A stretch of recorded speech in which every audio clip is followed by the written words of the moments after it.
কষ্ট করে পরীক্ষার জন্য প্রিপারেশন নিলেন আপনি কয়েক মাস, কিন্তু ফলাফল যখন ভালো হয় তখন একটা আনন্দ আছে না নাই? সারাদিন রোজা রাখলেন রমজানে, কি কষ্ট, তৃষ্ণায় গলা ফেটে যায়, কিন্তু ইফতারির সময় যখন রুহ আফজা শরবতটা খাই কেমন লাগে? একটা আনন্দ আছে না নাই? এজন্য আল্লাহ বললেন فإن مع العسر يسرا إن مع العسر يسرا। ও নবী, কষ্টের দিন মক্কায় অল্প কিছু দিন, মদিনাতে আনন্দের দিন অপেক্ষা করছে। আমাদের জীবনে যদি দুঃখ কষ্ট আসে আমরা ধৈর্য ধরবো, তাওয়াক্কুল করবো একজনের উপর, তিনি কে?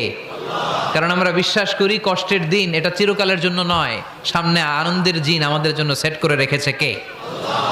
তাহলে আমরা সূরাতুল ইনশিরাহ থেকে 3টা নেয়ামতের বর্ণনা শুনলাম, বিশ্বনবীকে কি সান্ত্বনা দেয়া হলো সেটা শুনলাম। এবার 2টা গাইডলাইন শুনে তাফসীর